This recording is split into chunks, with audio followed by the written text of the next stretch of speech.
Well, good morning, New Life Chantilly. My name is Mike Fuster. I'm the Chantilly campus pastor, and just thrilled and excited to be here with you guys this morning. Welcome to all of you that are here in the seats, but as Tom said, welcome as well to those of you that are viewing from your laptops, your computer, your iPad, or your phone. Just glad to have you all here participating with us this morning. If you've been here the past few weeks, you've known that we've been in a series we're calling Awesome Ever After. Or some people are saying it's a marriage series, right? That we're talking about marriage and couples and relationships. The key word there is relationships. This series is not just for marrieds. So let me encourage you single folks out there, yet to be marrieds or whatever you may be in life, that what we're talking about in this series is very helpful in all of our relationships, or can be. It all depends on what you do with it. It's your choice, but you have a lot of good tools we're trying to pass on to you to help in all relationships. In week 1, 2 weeks ago, Brett asked us a question: are we doing relationships our way, or we want to do it God's way? God's good and perfect will, right? His way is always best. And he debunked some common myths that are associated with relationships and specifically with marriage. Last week, week 2, we looked at a passage from Genesis 2:24 about finding love old school style.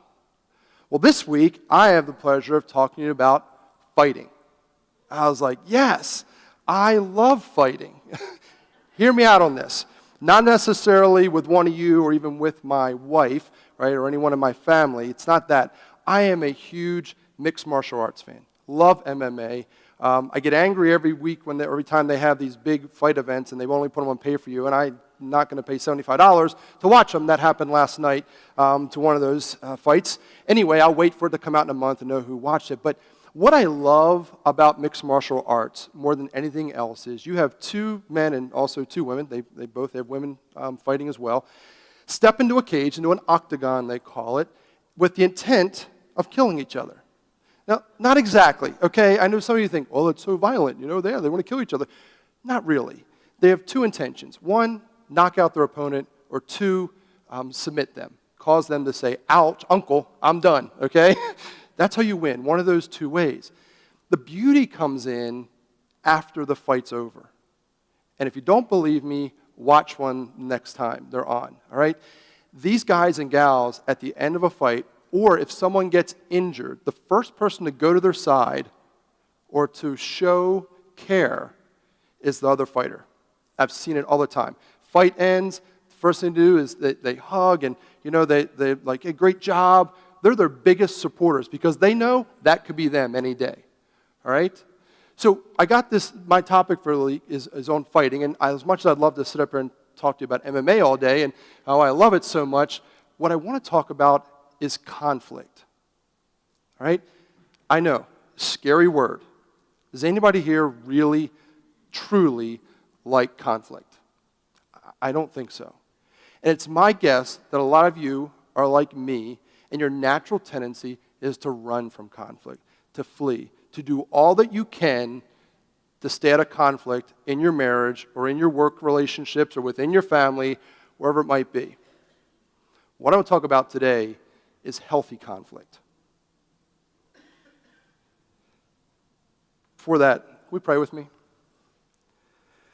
Almighty God, I thank you again, Lord, for this day. Lord, we thank you for your words.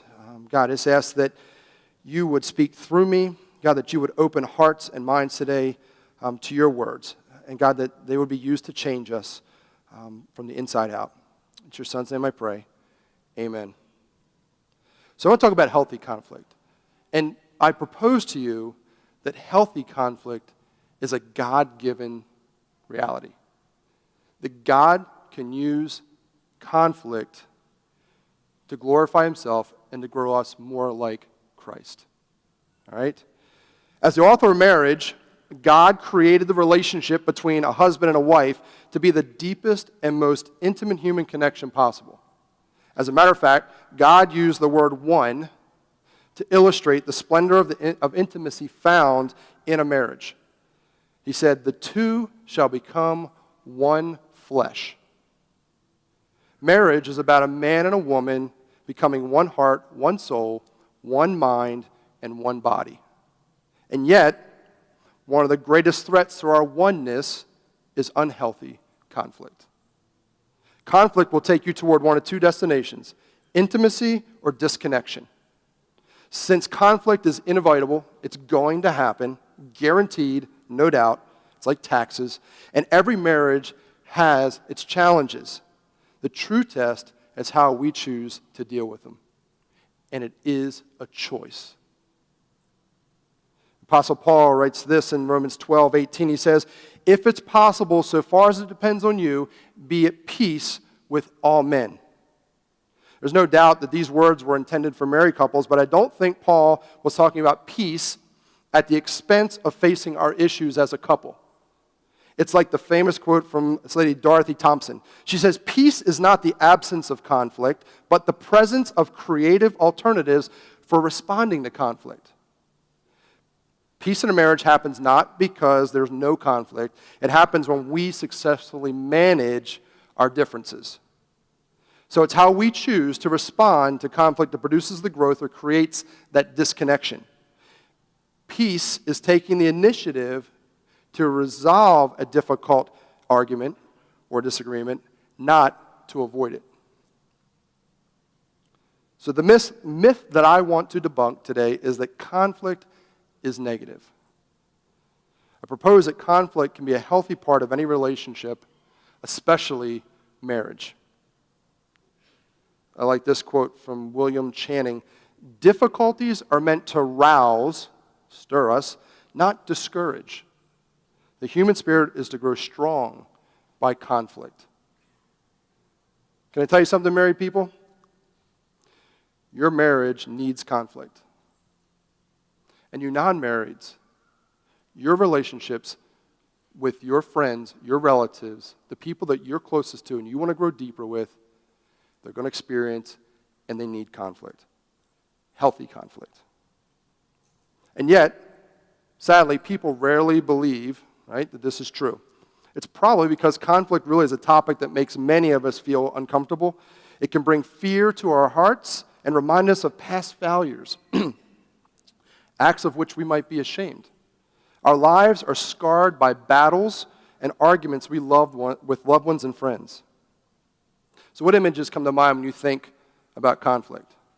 Do you think about fights with your parents, kids in grade school or in your neighborhood, maybe with friends in junior high, your teachers? Maybe your marriage is rippled with conflict today. Or perhaps you never fight. Haha, we'll get to that. Are these images positive or negative? How do you view these? Conflict has the potential for beauty, but at the same time, there's also a beast lurking in it that if we mishandle our conflicts. In an unhealthy sense, if we avoid conflict, pretend it doesn't exist, we gossip about it to others, we get angry, or we intimidate others into doing what we want them to do, the greater problem will become, and the greater relational damage will be. Couples who do not work out their differences and manage their conflict are at a risk for divorce. Apostle Paul recognized this when he wrote in Galatians 5:15, "But if you bite and devour one another, watch out that you are not consumed by one another." Many couples hate to confront disagreements and hurts because they're afraid of rocking the boat. So they choose to keep peace at any price and sweep their issues under the rug. However, this strategy usually does not resolve the problem because suppressed conflict is always buried alive and it often festers, and it becomes much, much bigger problem. In the end, buried issues and end up exploding, leaving a wake of destruction. In Matthew 5:23 through 24, we're encouraged to deal with relationship problems so that our hearts will be right when we worship God. You hear that?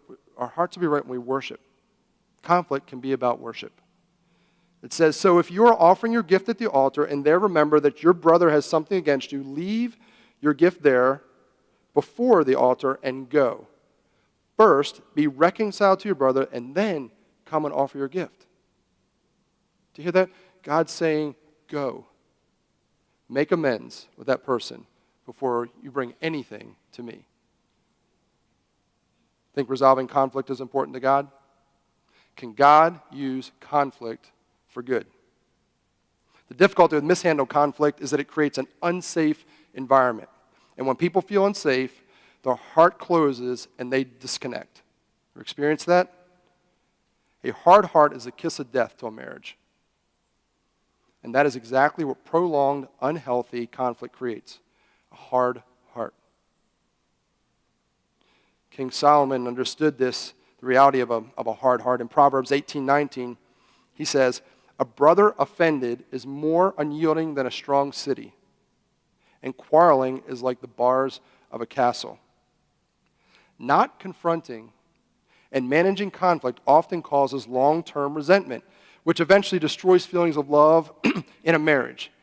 The bottom line is your marriage may not last if you do not work through the difficult issues.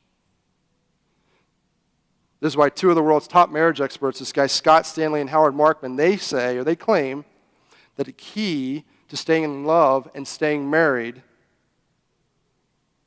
is if couples learn to work through their differences, their conflicts. Their study shows, over 30 years of data shows, that if couples would choose to run to conflict, to work through their issues, we would have reduced the divorce rate by 50%. 50%. Think conflict is bad? No. Let's face it, very few of us, though, get real excited, right, when it comes to conflict. That is, unless you're our executive pastor, Creed Branson. He loves it. He lives for conflict all the time. Just kidding, sorry. I love to crack on him about that. Actually, I've learned a lot from him. And when I came on staff at New Life, we talked about conflict. They asked the question, so what do you do with conflict? I'd never really been asked that question before. And as a staff, we work real hard to practice conflict, to keep short accounts with each other, right? And I tell you, we are stronger for it. It's essential we recognize conflict for what it is, though. An unavoidable and potentially beneficial part of being in a close relationship with another human being. There's two definitive truths about conflict. One, it's inevitable. It's going to happen. In any close relationship, you're going to have this. Any person involved in a sustained relationship is bound to experience conflict. And two, people will never have the same expectation, thoughts, opinions, or needs. We're different, and that's a great thing. We're not always going to have the same outlook. Guy Dr. Larry Nadig, he believes that a relationship with no apparent conflict may be unhealthier than one with frequent conflict. Some of you out there say, well, we never fight. Absence of conflict can suggest the presence of deadened emotions or hardened heart, or that one spouse is being suppressed or giving in to his or her mate. Over the short term, this can be acceptable, but over time, this is going to prove to be detrimental to a marriage or any significant relationship. On the surface, conflict ain't pretty, right? For some, it feels rocky and treacherous, full of tension and anger. Other couples experience conflict more as a distant wasteland, filled with avoidance and withdrawal. Either way, most couples experience conflict as frustrating and painful, something they should definitely avoid. Right? That's common. It's a normal feeling. In the end, many couples see conflict as a sign that their relationship is in trouble. This belief is understandable, yet really it's unfortunate that we feel that way. But it's completely natural. If you're afraid of conflict, join the club. Conflict, again, is not negative. Instead, it's an inevitable part of marriage that, if managed in a healthy way, can help grow our relationship. I like this. Max Lucado says, conflict's inevitable, I just said, but combat is optional. What's he saying there? He's saying that, you're going to have strife. It's going to happen. But it doesn't have to be World War III. It doesn't have to end badly. Many couples tend to equate a low level of conflict with happiness and believe the claim, again, we never fight, is a sign of marital health. I challenge you on that. But I believe we grow in our relationships by reconciling differences. That's how we become more loving people and truly experience the fruits of marriage. I may also say the fruits that God provides. God uses strife, difficulty, hurt, pain to grow us closer to Him, to bring honor and glory to Him. Satisfied couples are more likely to discuss issues of disagreement, whereas dissatisfied couples are more likely to minimize or just avoid it altogether. But this is exactly what Jesus talked about when He said in Matthew 18:15, if your brother sins against you, go and tell him his fault, between you and him alone. If he listens to you, you gained your brother. One of the important parts there is, you have an issue with someone, coworker, your mate, friend, relative, go to them, but only to them. We talk here at New Life too about triangulating. Don't do that. That makes sense? No need for third parties. Go right to the source, right? You meet them. You talk to them, not through other people. Many people fail to see the true value of disagreement because it's housed in something unpleasant and unglamorous. Let me give you a few examples of why conflict is good. They're going to be up here on the screen too. First, it brings problems into the light and helps couples face their issues instead of denying or avoiding them. Conflict helps you better appreciate the differences between you and your spouse. It gives you a chance to care for and empathize with your spouse. It provides an opportunity to break old, ineffective patterns. It can restore unity and oneness, humbles us, and God gives grace to the humble. James 4:6. Gives you great insight into your own personal issues. Conflict helps you learn how to anticipate and resolve future conflicts.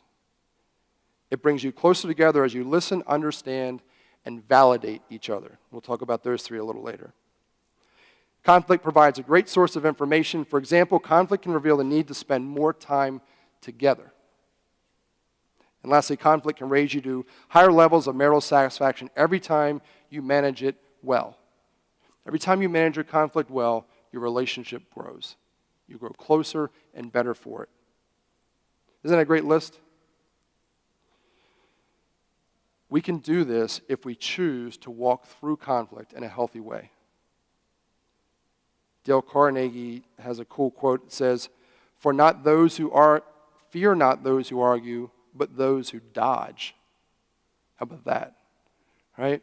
Don't fear the people that come in contact and have conflict. Fear the people that are avoiding you. So what's the real value of healthy conflict in the context of marriage? Healthy conflict is the entryway to better understanding of our spouse. I think if you sum all those things up, that's what it is. We get to know each other better.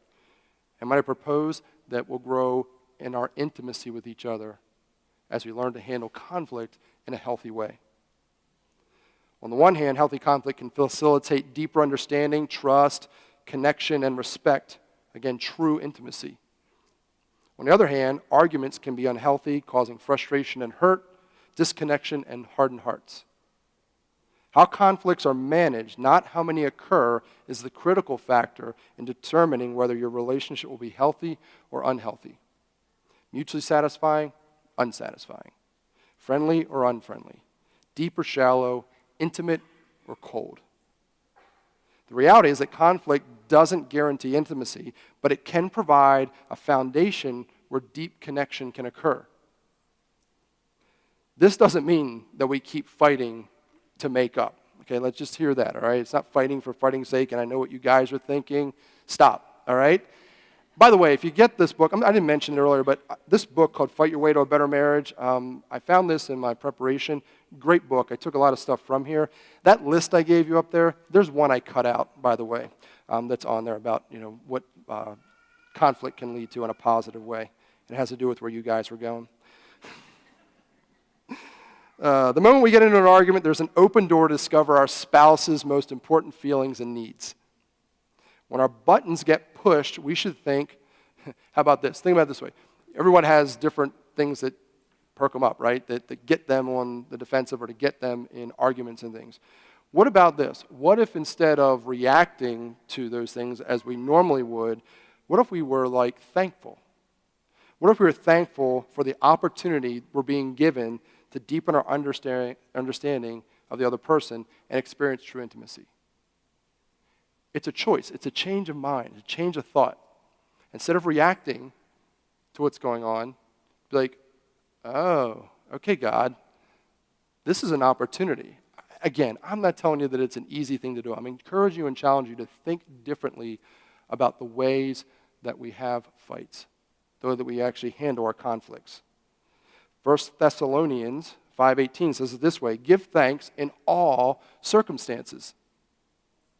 For this is the will of God in Christ Jesus for you. God says in good and bad times, give praise to him. All right? For this is his will. So conflict isn't good or bad. Actually, this is Gary Oliver. I think you'll have it up there. Conflict isn't good or bad, right or wrong. Conflict simply is. It just is. It's how we choose to respond to the conflict that produces the growth or creates a real problem. So the myth was that conflict is bad. Truth is, conflict is a growth opportunity. It's an opportunity to grow closer to our mates or to our friends. It's an opportunity to grow closer to God.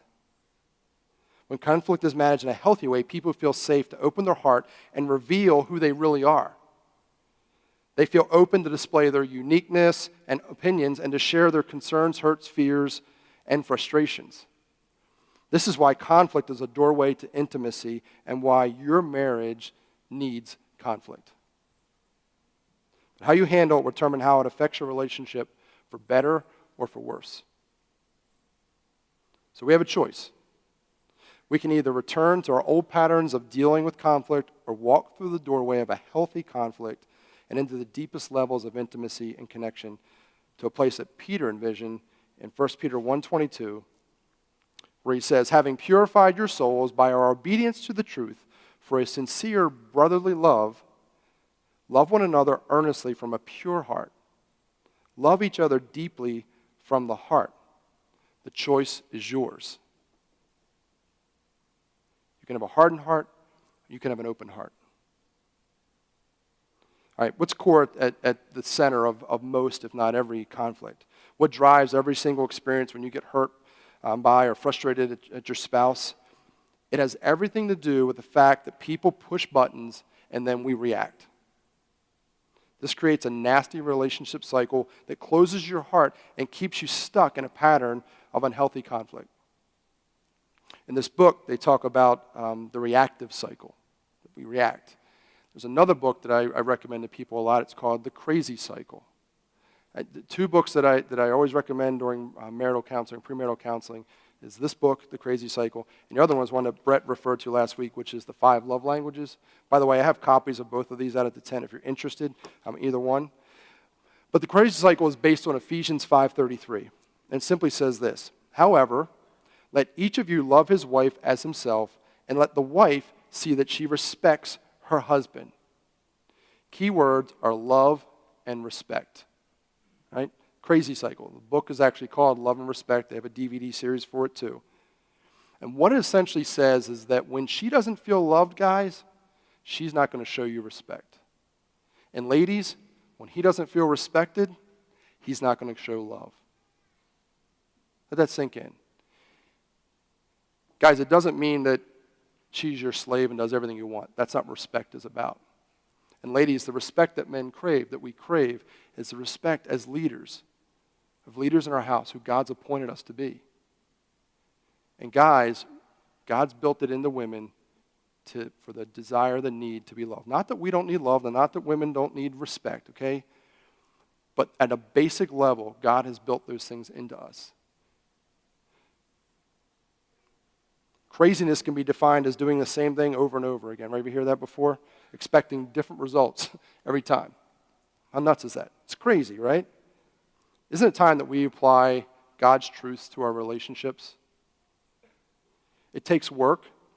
It may not always seem fair. Okay, one of the things on this crazy cycle, and the way you break it, or the way that you break the reactive cycle, is someone's got to open their heart. Someone's got to make the first move. Guys, I would challenge you that it's us. Okay? But ladies, that's not always the case. One of us, though, needs to break that cycle. But God's truth is often revealed to people in unfair or difficult situations. I found that in my own life, in my marriage, in my relationship with people, or difficult times. A strained marriage is often riddled with unhealthy conflict and closed hearts, okay? Over time, that can lead again to just this idea of a hardened heart. But it doesn't have to be this way. Conflict doesn't have to destroy relationships. The truth is that conflict has the ability to strengthen marriage relationships. Remember, healthy conflict is and can be a doorway to intimacy. God's perfect plan is for your marriage to have two open hearts.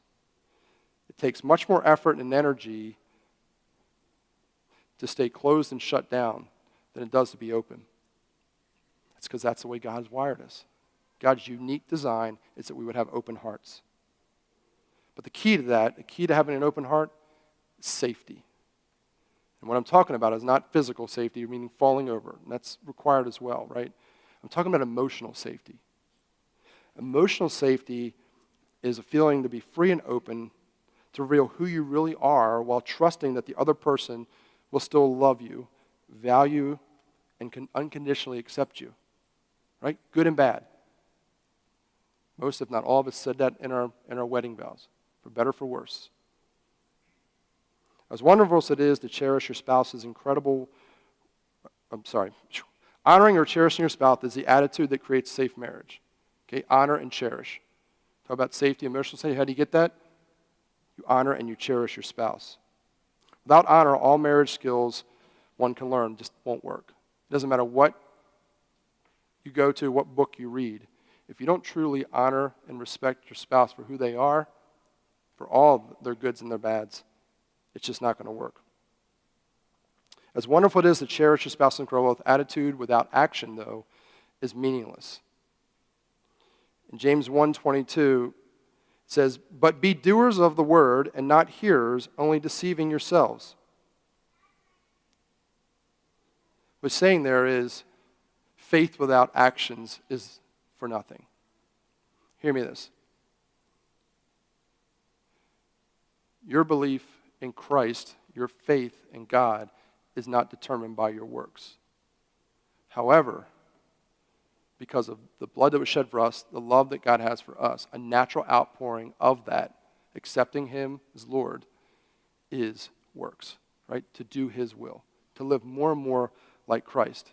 And I tell you, there isn't a bigger and better way you can do that than within your marriage.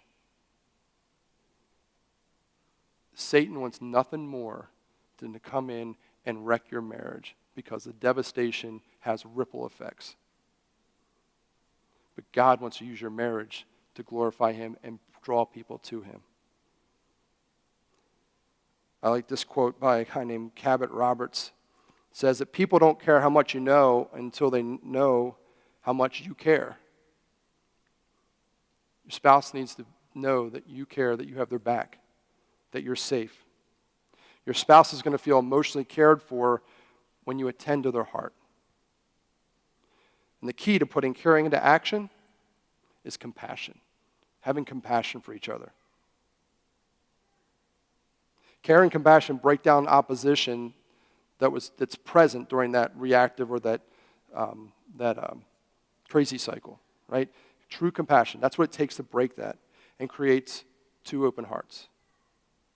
If you're on that cycle, let me encourage one of you to step out and either love when they're not lovable guys, or ladies, respect him even when you don't feel like he deserves it.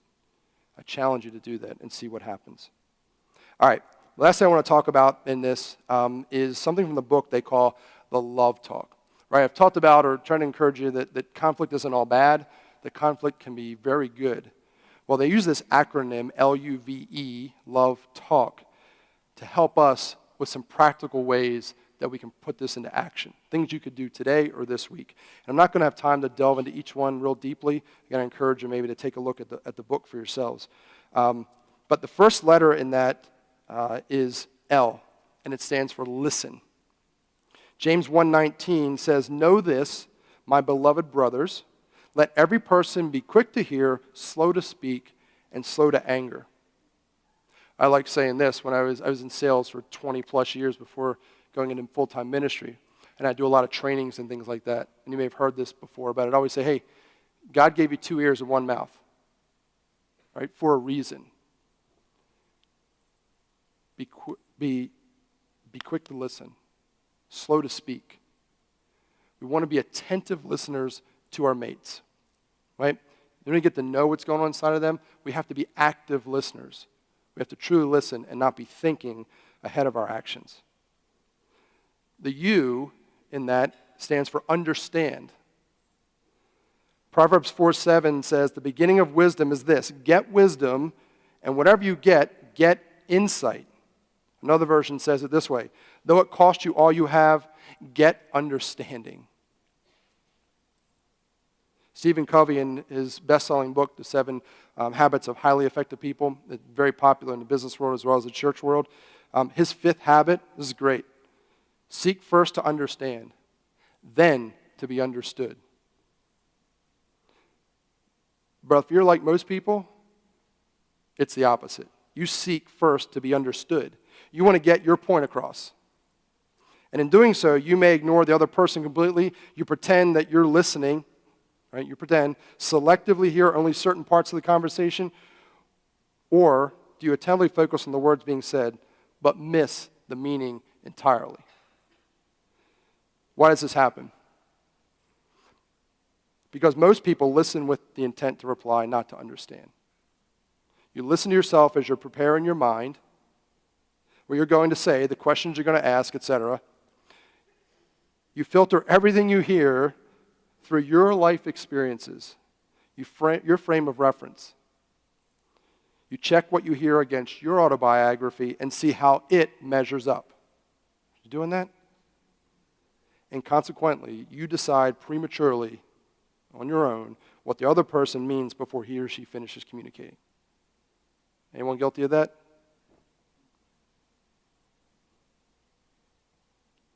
Proverbs 20,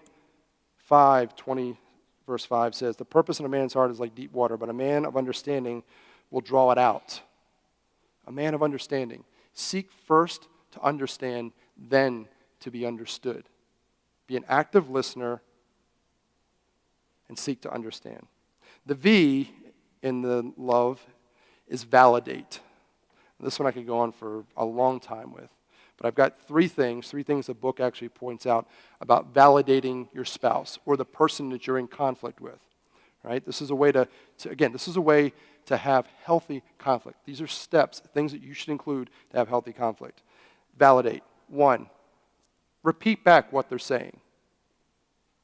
Might sound weird, but say to your spouse when you're in the middle of a conflict, okay, when you said this, did you mean this? Ask those questions. Seek to understand. 2, acknowledge the underlying emotion. Acknowledge the fact that they're hurting. Have empathy for them. Take on their pain temporarily, right, to understand. And then 3, accept their feelings and their perspective. Let me say this about feelings. This isn't my line, but someone said it to me, and I think it's awesome. Feelings are real. You cannot deny someone's feelings. You may not understand your spouse's feelings or why they feel the way they do.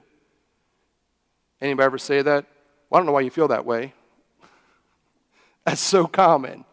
Don't say that anymore. Stop. Today, strike that from your vocabulary. All right? Seek to understand before you're understood. Feelings are real. Figure out why. You need to get the why behind why they feel the way that they do. The E in that is empathy, having empathy.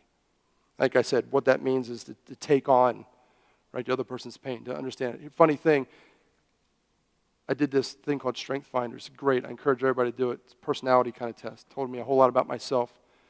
The thing that I didn't like is that it had 32 different character traits. Empathy was dead last. Whoa. I was like, are you kidding me? Here's the deal with that. It's just not natural for me. So it might not be natural for you. It's something I have to actually do. I have to prepare myself, either in a conversation with my spouse or a lot of times with people in pastoral counseling and things. That might be something for you too. Galatians 6:2 says this, we are to bear one another's burdens and so fulfill the law of Christ. They also have another letter, and they use the A from talk for apologize. I'm not going to go into that. Next week, Brett's going to talk on forgiveness. I encourage you to come back for that. That's a big part of what the apologize piece means. All right, another cool quote. I used this one earlier. I'm going to use it again. It's from this guy, William Channing. I love it. To help wrap this up. Difficulties are meant to rouse, not discourage. The human spirit is to grow strong by conflict. The good news in all this is that God has an ultimate purpose for our conflicts. He wants us to reap the relational benefits of conflict, and He desires that we better understand our spouse's feelings and needs. He most certainly desires that we use our conflicts to move our marriage into the deepest levels of intimacy and connection. However, 1 Peter 1, 6 through 7, God's true purpose for conflict comes out. And listen to this. In this you rejoice, though not now for a little while. If necessary, you have been grieved by various trials, so that the tested genuineness of your faith, more precious than gold that perishes though is tested by fire, may be found to result in praise and glory and honor at the revelation of Jesus Christ. God will use your conflict to bring glory to Himself and to increase the intimacy in your marriage. God uses conflict for eternal results. If we keep our hearts open to God, He will use our conflict to purify us as individuals, strengthen our faith, and bring honor and glory to Himself. God takes the painful and frustrating moments of our marriage, all our relationships for that matter, to help make us more like Christ. So in closing, conflict is really about Christ-likeness. It's about developing and growing us to be more like Christ. And the best example of Christ-likeness is when we love like Christ. So one of the best ways to demonstrate it is the way we manage conflicts with others, especially with our spouse. Would y'all pray with me? Almighty God, Lord, thank you again for the opportunity and the time you've given us today, God. Lord, help us to fully understand what it means to have healthy conflict in our lives. God, use these words to teach us, to change us, encourage us. Lord, to build us up more and more to be more like your Son. In His name I pray. Amen.